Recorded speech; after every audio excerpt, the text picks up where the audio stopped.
Daniel had always loved his small wooden cabin by the lake. It was the only place where he felt completely free from the rush of the city. The cabin stood near tall pine trees, with the gentle sound of water carrying across the wind. He had built many good memories there, fishing in the mornings, sitting by the fire at night, and watching stars spread across the sky. Normally, he visited only during planned holidays, but this time was different. A big project at his company ended sooner than expected, and Daniel suddenly found himself with 2 weeks of free time. The thought of returning to the cabin filled him with excitement. He packed clothes, food, and books into his car, eager for the peace and quiet that always came with the place. He imagined walking the narrow trail near the lake, hearing the crunch of leaves under his shoes, and drinking coffee while watching the sun rise above the water. As he drove through the winding forest road, he rolled down his window and breathed in the clean, fresh air. It was the feeling he missed the most when living in the crowded city. When Daniel finally reached the familiar clearing where his cabin stood, his heart skipped a beat. Something looked different. From a distance, he saw that the curtains were pulled back, and a soft glow of light came from the window. His cabin was supposed to be empty. He had locked it carefully the last time he left. His hands tightened on the steering wheel. He told himself that maybe the caretaker had come to check on the place, but deep inside, he felt uneasy. He parked the car slowly, listening carefully for any sound. There was the faint smell of smoke, as if someone had made fresh coffee inside. His steps on the wooden porch sounded too loud in the silence around him. With his cabin key in hand, he reached for the door, but before he could use it, the door opened. A woman stood in the doorway. She looked completely at home, holding a mug of coffee in her hand, and her eyes narrowed as she looked at him. Daniel froze, trying to make sense of what he was seeing. "Can I help you?" the woman asked in a sharp tone. Daniel kept his voice steady. "This is my cabin. Who are you, and what are you doing here?" The woman lifted her chin, showing no sign of surprise. "That is a strange question. I was told this place is available. You must be mistaken." Daniel pulled the key out of his pocket, holding it up. "This cabin is mine. I bought it years ago. I have every right to be here. You need to explain yourself." The woman gave a small smile, as if she was amused rather than worried. "I am not leaving. You should speak with the association if you have a problem." Before Daniel could say more, he heard the sound of footsteps on the gravel path. Turning his head, he saw a woman walking quickly toward the cabin. He recognized her immediately. It was Karen, the head of the homeowners association. Everyone in the area knew her reputation. She had a habit of watching over her neighbors, pointing out small mistakes, and making rules where none were needed. Karen reached the porch and planted her hands on her hips. "Daniel, what are you doing here? You did not inform the HOA about your return. That is against our community guidelines." Daniel blinked, hardly believing what he was hearing. "Why would I need permission to stay in my own cabin?" Karen's eyes were cold. "Because I maintain order in this neighborhood. People cannot just appear without notice. It causes problems. Now, I am asking you to step back. If you refuse, I will call the police." Daniel felt anger rising in his chest, but he controlled his voice. "I am the owner of this cabin. I never gave anyone permission to stay here. Yet I find a stranger inside drinking coffee as if she belongs here. And now you are telling me I cannot be here." The woman in the doorway smirked, sipping from her mug again. It was as if she already knew Karen would protect her. Karen, meanwhile, crossed her arms and stood firmly, as though she were guarding the door against Daniel himself. Daniel took a deep breath, his mind racing. He had always followed the rules of the neighborhood. He paid his fees on time, he kept the cabin neat, and he never disturbed anyone. Yet here he was, treated like an intruder in his own home. The silence stretched. The forest around them seemed to wait for his next move. Daniel realized this was not just a misunderstanding. Something deeper was going on, and both the strange woman and Karen were part of it. He stepped back slightly, not in surrender, but in thought. He would not let this go. The cabin was his safe place, his property, and his right. No one, not even Karen with her authority, could take that away from him. But Karen's hand was already reaching for her phone. Karen held her phone high, as if the device itself gave her power. Her eyes were sharp, her voice firm, and her posture full of authority. Daniel could see that she was not bluffing. He knew that once Karen made a decision, she never backed down easily. Daniel stayed calm on the surface, though inside his thoughts were racing. He had done nothing wrong, yet here he was, facing the threat of the police because a stranger had moved into his cabin. He decided not to argue further. Instead, he stepped down from the porch and stood near his car. "You can call the police, Karen," he said. "When they arrive, I will show them my proof of ownership. Then we will see who is right." Karen gave him a quick glare before pressing numbers on her phone. The woman inside the cabin continued sipping her coffee, acting as though the scene amused her. She leaned against the doorframe, clearly confident that Karen's influence would protect her. The minutes felt long as Daniel waited.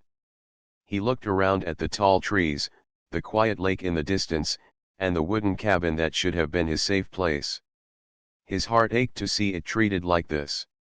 He wondered how long the woman had been living there, what belongings she had brought inside, and how Karen had allowed it. Soon, the sound of a car engine broke the silence. A patrol car pulled into the clearing, and two officers stepped out. They looked around carefully, taking in the tension in the air. Karen rushed forward before anyone else could speak. "Officers, thank you for coming. This man is trespassing.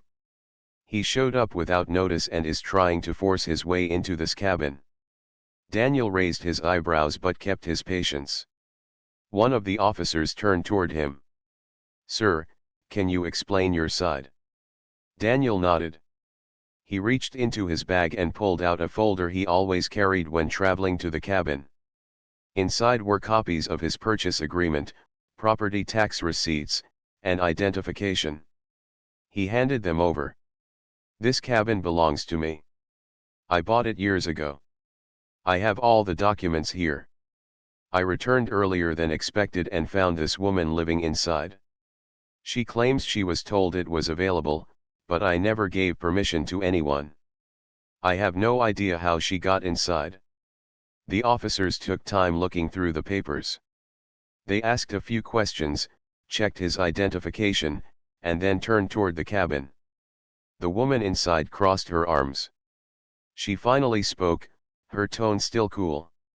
"I was told by Karen that I could stay here. She said the owner rarely visits." I believed her. Karen's face tightened, but she quickly added, "I did not give her full permission. I only said it was not being used and that she might keep it occupied for a short time. I was only thinking about safety. Empty cabins can attract trouble." The officers exchanged glances. One of them asked the woman, "Do you have any rental agreement or written permission from the owner?" The woman shook her head. "No, I trusted the word of the association." The officer turned back to Daniel. "Sir, your papers are in order. It is clear this is your property. Legally, you have every right to enter your cabin. The other person has no legal claim without your consent." Relief washed over Daniel, though his anger still burned quietly. Karen tried to interrupt, but the officer raised his hand. "Ma'am, while you may be responsible for association matters, you cannot override ownership rights. This man is the rightful owner. You should have advised your friend differently." The woman in the cabin looked unsettled now. She set down her mug and glanced between Daniel and Karen. For the first time, she seemed unsure of her position. Daniel spoke firmly. I will give you a few minutes to collect your belongings. I expect you to leave peacefully. If you refuse, I will file charges for trespassing." The officers nodded in agreement. That would be the proper step if she refuses. The woman sighed heavily, as though the weight of the situation had finally reached her. She disappeared inside, and after a short while, she returned carrying a small bag. She did not meet Daniel's eyes as she stepped past him, heading toward the path that led back to the main road. Karen, however, did not leave so quietly. She lingered near the porch, her face red with frustration. "You could have handled this more politely, Daniel. The association only wanted to keep things orderly." Daniel looked at her directly. "Orderly does not mean giving away my cabin to strangers. You crossed a line, Karen. Do not ever do something like this again." Karen's lips pressed together, but she said nothing. She finally turned and walked away, her posture stiff with anger. When the officers left, Daniel remained standing near his car, taking in the quiet that had returned. The cabin looked calm again, but he no longer felt the same peace he once did. His sanctuary had been invaded, and the trust he once had in the neighborhood was broken. He knew Karen would not let the matter rest. The story was only beginning, and trouble was sure to follow. The cabin was quiet at last.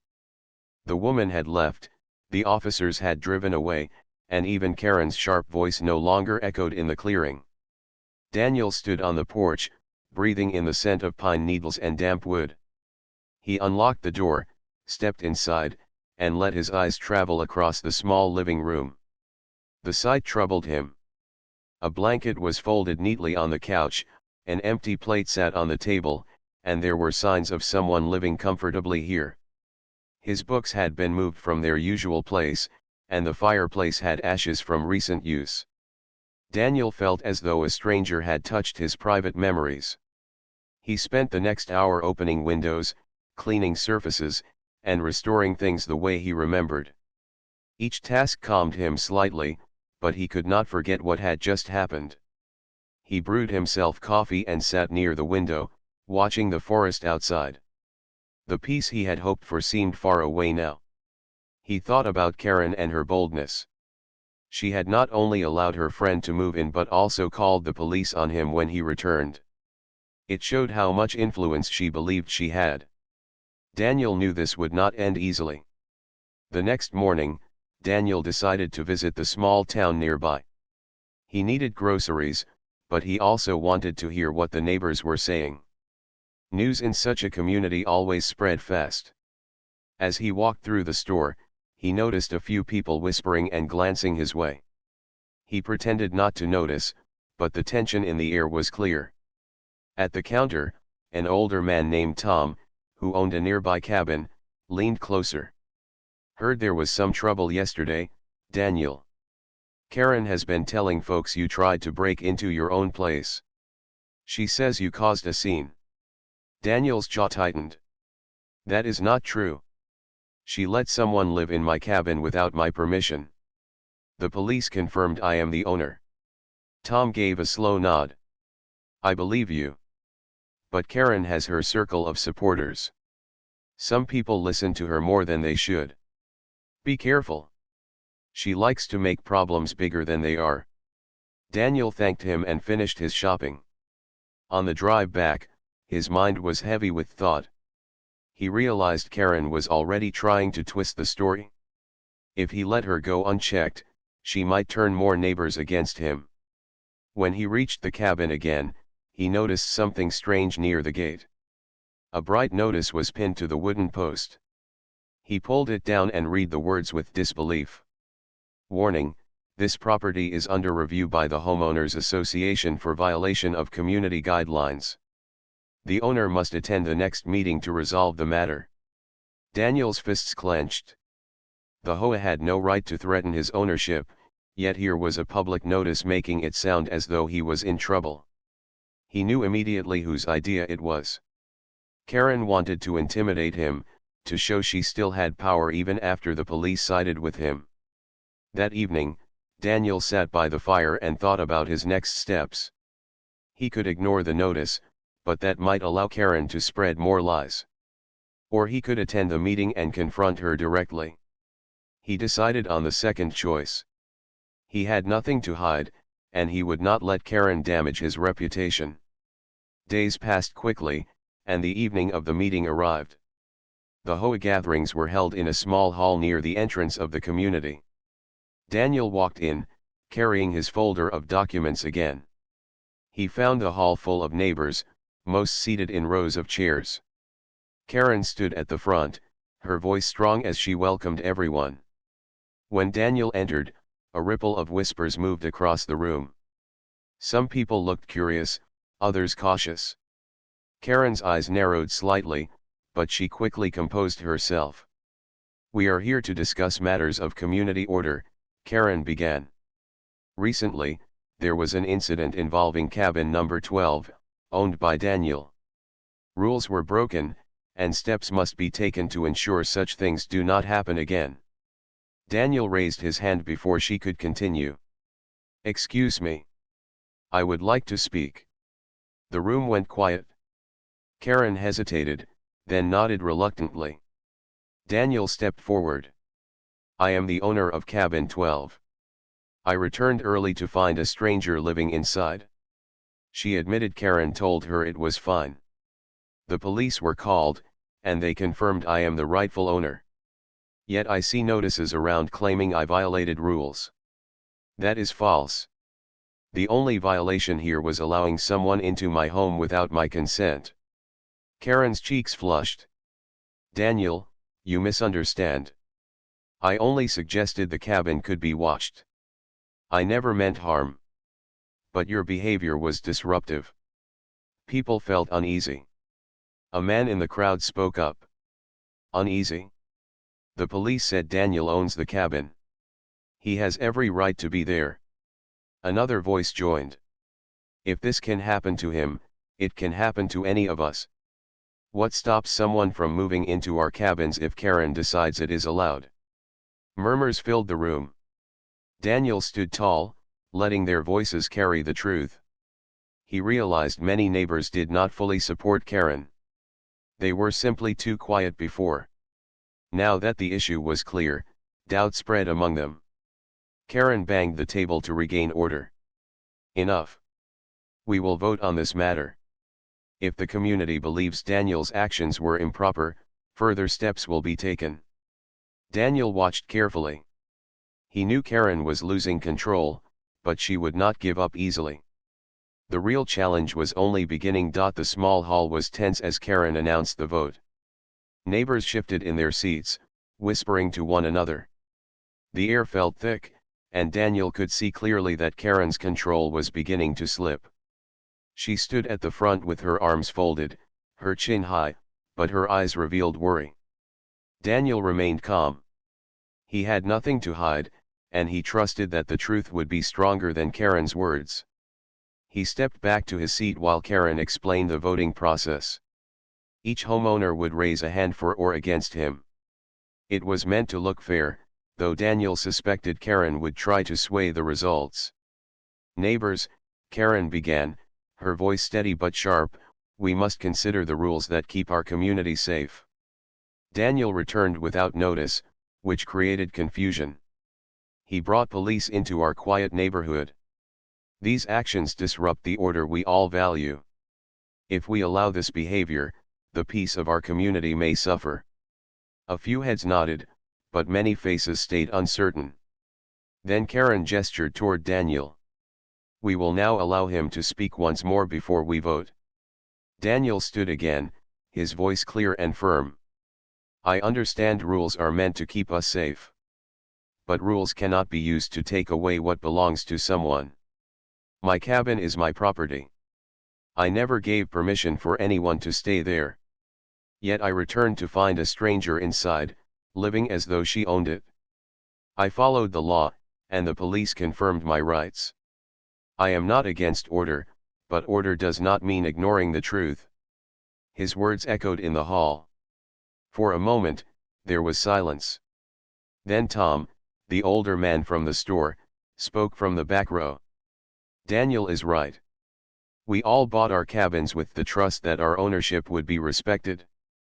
If Karen can place someone in his cabin without asking, then what protection do the rest of us have? Another neighbor, a woman named Ruth, raised her hand. I was surprised by the notice on Daniel's gate. It made him look like the guilty one. That did not seem fair. Whispers grew louder. Karen's face tightened, and she banged her hand against the table. This meeting must remain orderly. We are not here to attack anyone. We are here to keep balance. The officer-like tone of her voice silenced some of the noise, but the seed of doubt was already planted. People were no longer looking at Daniel as a troublemaker. They were looking at Karen as someone who might have gone too far. Finally, Karen called for the vote. All in favor of issuing a formal warning against Daniel, raise your hand.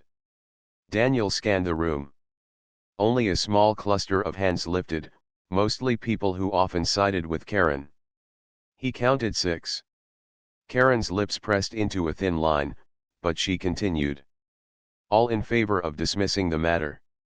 This time, more than half the room raised their hands. Some raised them slowly, as though unsure, but they still chose Daniel's side.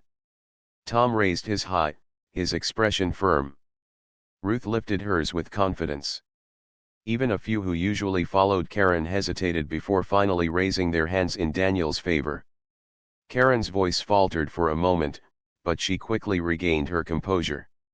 The majority has spoken. The matter is dismissed. However, I must remind everyone that community harmony depends on respect for guidelines. We must all do our part. The meeting ended soon after. Neighbors began filing out, some offering Daniel small nods of support.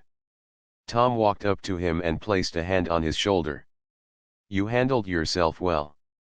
She wanted to make you look guilty, but people saw the truth. Daniel thanked him and gathered his documents.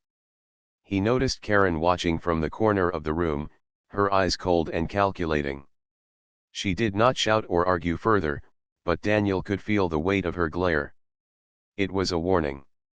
On his way back to the cabin, Daniel felt both relief and unease. He had won this round, but Karen would not forget the embarrassment. She thrived on control, and losing it in front of the community was something she would not forgive easily. When he reached the cabin, the evening was quiet. The lake reflected the colors of the setting sun, and the forest swayed gently with the wind. He tried to let the calm wash over him, but his mind kept returning to Karen. He had seen enough of her behavior to know she was not finished. Inside the cabin, he placed his folder of documents back in the drawer, double-checked the locks on the doors, and sat near the fire. He thought about the stranger who had been living there. Who was she really, and why had she trusted Karen so easily? Did she leave for good, or was she waiting to return under another excuse? Daniel leaned back, staring into the flames. The cabin felt like home again, but he knew the peace was fragile. Karen had lost in front of her neighbors, but she still had influence. She might try another tactic, one less public and harder to fight. As the fire crackled, Daniel promised himself one thing. He would not let anyone take his cabin from him. It was more than wood and stone. It was his refuge, his place of rest, and his right. No matter what Karen planned next, he would be ready. The night after the meeting, Daniel slept lightly. Every creak of the wooden walls made him wake, and each rustle of the trees outside made him listen closely. He knew Karen had been embarrassed in front of the community, and he doubted she would let that go. She was a woman who valued control, and when it slipped through her fingers, she always tried to grab it back. In the morning, Daniel walked outside to check the mailbox near the gate. He found another paper folded inside. This time it was not a notice from the HOA but a letter written by hand. The words were sharp. Your behavior is selfish. You think only about yourself and not the community. People may support you now, but soon they will see the truth. You are not welcome here. The letter had no name, but Daniel could guess where it came from. Karen had chosen not to confront him openly again, but she had other ways to strike. He folded the paper, placed it in his pocket, and returned inside. He would not give her the satisfaction of knowing it upset him, but deep down, he felt a knot tighten in his chest. Later that day, Daniel drove to the town again for supplies. At the gas station, he noticed a few neighbors looking away quickly when they saw him. It seemed Karen was still spreading stories, this time behind closed doors. She was turning opinion slowly, piece by piece, hoping he would grow tired and leave on his own. When he returned to the cabin, he found another surprise. A stack of trash bags had been thrown at the edge of his property, near the trees. Someone had dumped them there, making it look like his land was messy. Daniel cleaned them up with quiet determination. He knew what this was. Karen wanted to create the image of him as careless, to give weight to her claims that he disrupted the community. As he worked, Tom stopped by. The older man leaned against his truck, frowning at the sight of the trash. "She's trying to wear you down," Tom said. "First the meeting, now this. She knows she can't take your cabin by force, so she wants to make you uncomfortable until you give up." Daniel wiped his hands on his jeans. "I will not give her what she wants. This cabin means too much to me. If she wants a fight, she will not find me weak." Tom nodded slowly. "Good. But watch yourself. Karen has influence. She always finds someone willing to do her bidding." That night, Daniel sat by the fire again, thinking carefully. He realized he could not only defend himself. He had to be prepared to act. Karen's behavior was crossing lines, and if she continued, he might need to gather proof. He began keeping notes of every incident, from the first intrusion to the trash near his trees. If Karen tried to twist the story again, he would have facts to show.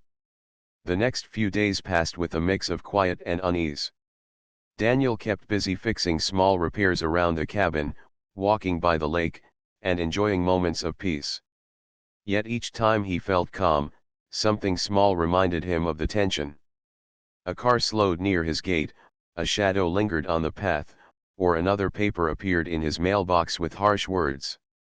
Still, Daniel held his ground. The cabin was his, and no amount of whispering or threats would change that. One afternoon, as he gathered firewood, he saw Ruth walking up the path. She carried a basket of bread and jam, her smile gentle but concerned. "I thought you might like some company," she said. "Karen has been talking again, but not everyone believes her. Some of us know the truth." Daniel accepted the basket with gratitude. "Thank you.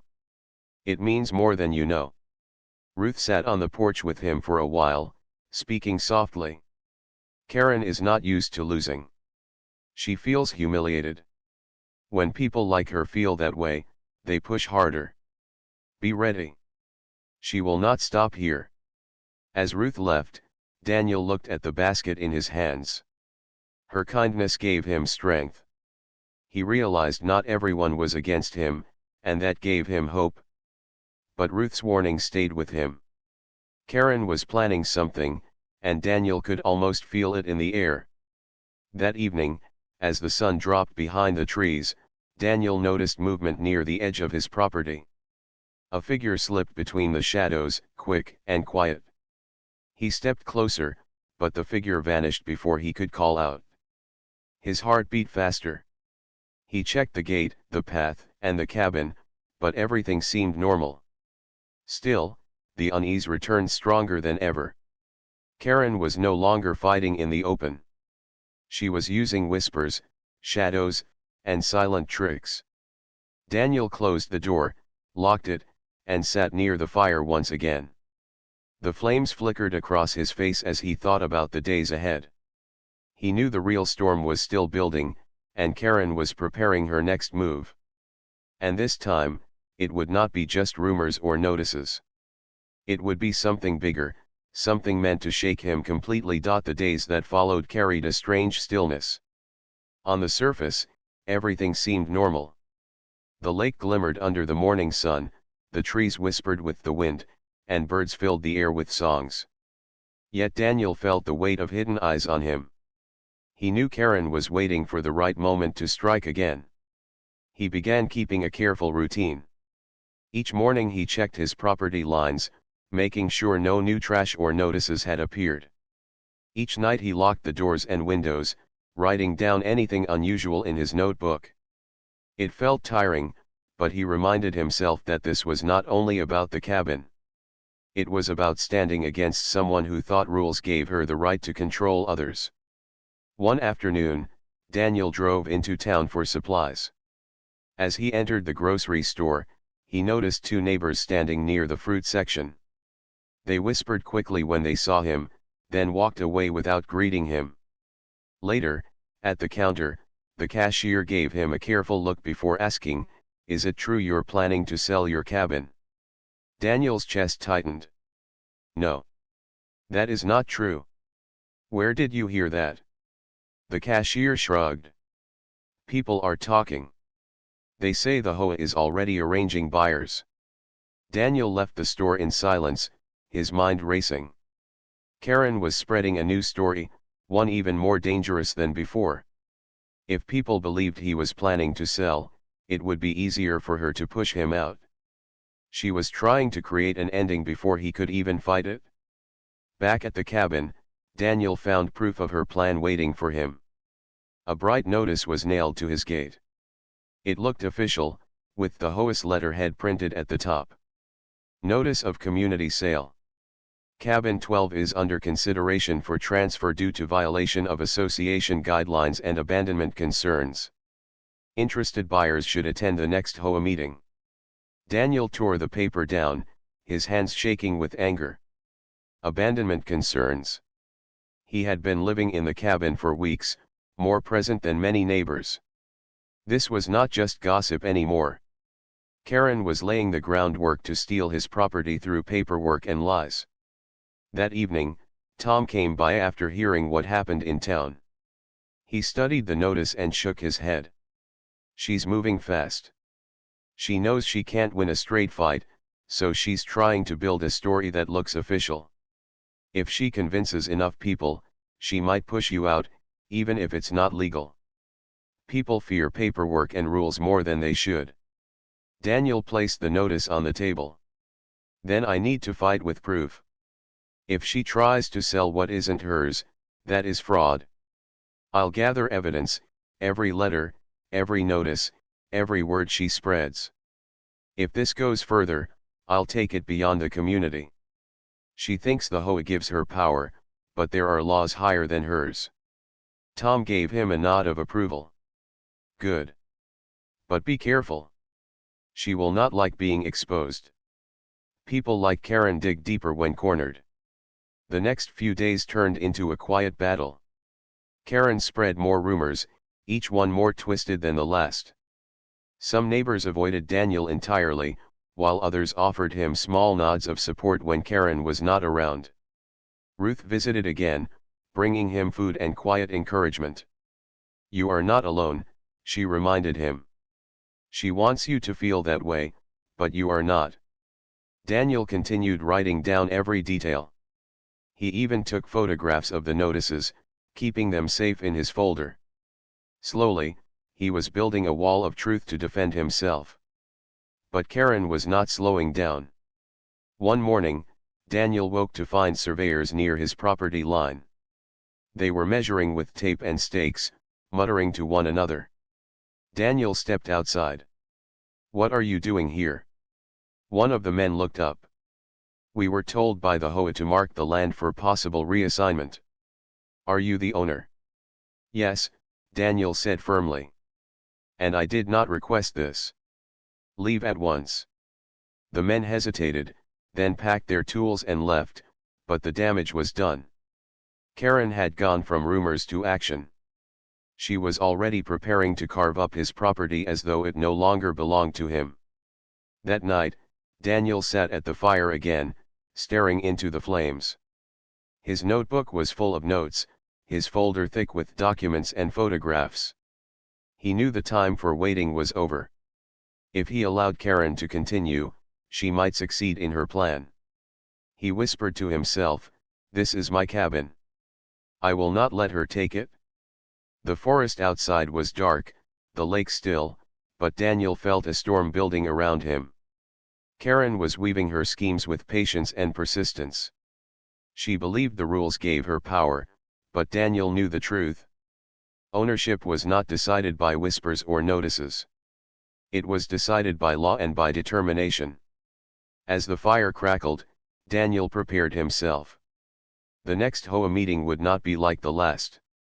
This time, he would come with more than words. He would come with proof, ready to show everyone how far Karen had gone. And deep down, he knew one thing for certain. If Karen was willing to go this far, she would not stop until one of them broke completely. The morning of the next HOA meeting arrived with heavy skies. Clouds hung low over the lake, and the forest seemed quieter than usual, as though it too was waiting for what would happen. Daniel dressed neatly, gathered his thick folder of documents, and placed his notebook inside. He checked everything twice before leaving. This time, he was not going to defend himself with words alone. He was going to show proof. When he arrived at the community hall, the parking area was already full. It seemed nearly every homeowner had come, curious about the growing conflict. People whispered as Daniel walked past them, some offering small nods of encouragement, others turning away nervously. He ignored the whispers. His focus was on the truth. Inside the hall, Karen stood at the front, her posture tall and commanding. She smiled as though she already controlled the outcome. On the table before her lay a stack of papers, no doubt filled with claims against Daniel. She greeted the room with her usual authority. "Thank you all for coming. Tonight, we must address the matter of Cabin 12. Concerns have been raised about abandonment, disorder, and disrespect for our community rules. We must decide together how to proceed for the good of all." Her words were smooth, but Daniel could hear the edge beneath them. She was preparing the room to accept her story. He waited patiently, allowing her to speak first. Karen held up one of the notices she had placed. "You have seen the warnings. The cabin has been under review. Surveyors have already examined the land. If we agree, we can begin the process of reassignment to ensure this property is used properly." Murmurs spread through the room. Some looked surprised, others uneasy. Daniel stood then, his folder in his hand. "Before any decision is made, I want to speak," he said. Karen frowned but could not refuse with so many eyes watching. "Very well. Keep it brief." Daniel walked to the front. He placed his folder on the table and opened it for everyone to see. "Neighbors, I have lived here for years. This cabin is my property. I have paid every tax, every fee, and I have never abandoned it. Yet notices have been placed on my gate, surveyors sent to my land, and rumors spread that I plan to sell. None of this is true. Tonight, I will show you the proof." He held up the documents one by one. His purchase agreement. His tax receipts. Photographs of the notices Karen had nailed to his gate. Notes from his notebook, recording the dates and times of each false warning and each incident of harassment. "This is not order," Daniel said firmly. "This is an attempt to take what does not belong to her. Karen told a stranger she could live in my cabin. When I returned, she called the police on me.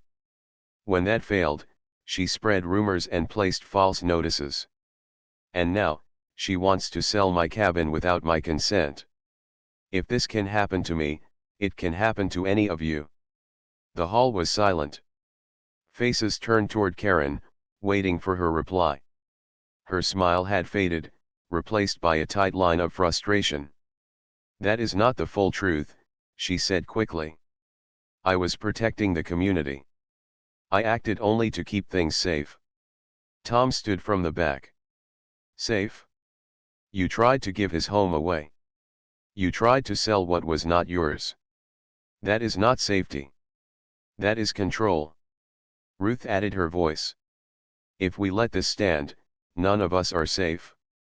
Tomorrow it could be my cabin, or yours.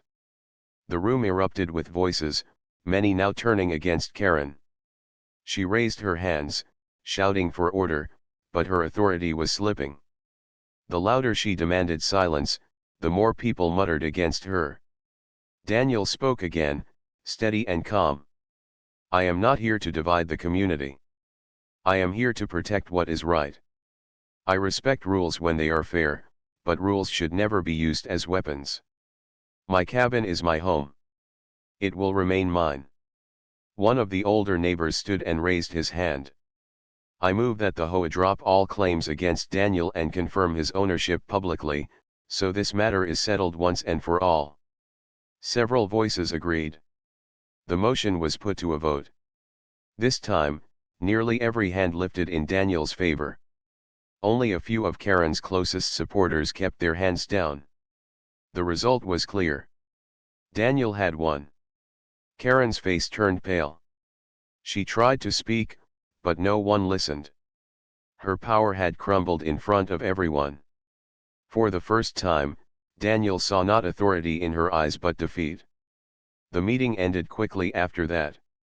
People gathered around Daniel, shaking his hand, offering kind words, and even apologizing for doubting him before. Ruth smiled warmly, and Tom clapped him on the back. You stood strong, he said. You showed her that truth is stronger than fear. Later, as Daniel returned to his cabin, the night air felt different. The clouds had parted, and the stars shone clearly above the lake. For the first time in weeks, he felt the peace he had longed for. He stepped inside, set his folder safely on the shelf, and sat by the fire. The cabin was quiet, warm, and truly his once more. He knew Karen might still hold bitterness in her heart, but her power over him was gone. The community had seen the truth, and the lies had collapsed under their own weight. As the flames flickered, Daniel closed his eyes and let out a long breath. The battle was over. His cabin, his refuge, was safe. And he had learned that no matter how strong false voices may seem, the strength of truth and patience will always endure.